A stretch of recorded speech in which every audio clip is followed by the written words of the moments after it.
Hi hello అందరికీ నమస్కారం. Welcome back to school Rajkumar 5359 YouTube channel. Guys ఎలా ఉన్నారండి? అందరూ బాగున్నారని అనుకుంటున్నాను. అందరికీ మంచి జరగాలని అయితే ఆశిస్తూ ఉన్నాను. చాలా రోజుల తర్వాత ఈరోజు అయితే నేను అమ్మవారి యొక్క మహాబహుళ అమావాస్య వీడియో అనేది మళ్ళీ అప్లోడ్ చేస్తున్నానండి. ఇదైతే మీరు లాస్ట్ టైం చూసిన వీడియోకి రిలేటెడ్ వీడియో అనమాట. సో ఇది ఇలానే కంటిన్యూ అవుతుంది. అమ్మవారికి ఊరేగింపు అనేది జరిపించాం కదా, అది ఎవరైనా చూడని వారు ఉంటే నేను డిస్క్రిప్షన్లో అయితే లింక్ ఇస్తాను, తప్పకుండా వెళ్ళి చూడండి. చాలా మంచిగా ఉంటుందన్నమాట మొత్తం వీడియో అనేది. లాస్ట్ వీడియోలో అయితే మనము ఊరు మొత్తంకి సగం మాత్రమే వీడియో అనమాట, అది పూజలు అందుకున్నటువంటి వీడియో. ఇప్పుడైతే ఇంకా సగం ఊరు ఉంటుంది కదా, సో ఆ వీడియో అనమాట. ఇంకా మనకు ఒక 3-4 వీధులు అయితే ఉన్నాయన్నమాట అమ్మవారికి ఊరేగింపు జరిపించడానికి అనేసి. అవైతే నేను ఇప్పుడు కవర్ చేశాను. వీడియో అయితే కంటిన్యూ అవుతుంది.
చికెన్ సరిపోతుంది వంటలు.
సో గైస్ చూసారు కదండి, ఇదండి ఇవాళ వీడియో అయితే. అమ్మవారి యొక్క ఊరేగింపు సెకండ్ పార్ట్ అనమాట ఇది.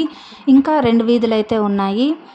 బట్ అయితే నాకు ఫోన్లో బ్యాటరీ లో ఉండడం వల్ల నేను అవైతే కవర్ చేయలేదన్నమాట. ఇంకా 2 వీధులనంటే పెద్ద పెద్ద వీధులేనమాట. ఇప్పుడు చూపిస్తున్నాను కదా నేను ఈ వీధి, దాని తర్వాత ఇంకా ఒక వీధి అయితే ఉండింది.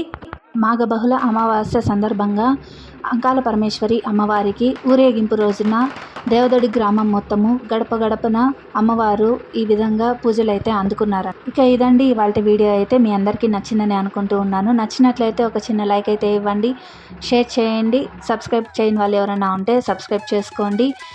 బెల్ ఐకాన్ని ప్రెస్ చేసినట్లయితే ప్రతిరోజు నోటిఫికేషన్స్ అనేది అందుతాయి. వాటిని చూసి నచ్చినట్లయితే లైక్ చేయండి. ఇదంతా డివోషనల్ వీడియోస్ కాబట్టి మన ఛానల్లో ఉండేది. ఎవరైనా చూడని వారు ఉంటే వాళ్ళకి షేర్ కూడా చేయండి. మొబైల్ ప్రాబ్లం ఉండడం వల్ల వీడియోస్ అయితే అప్లోడ్ చేయలేకపోయాను. ఇకపైన మన వీడియోస్ అయితే అప్లోడ్ అవుతాయి. చూడండి, నచ్చినట్లయితే లైక్ చేయండి. Thank you so much for watching.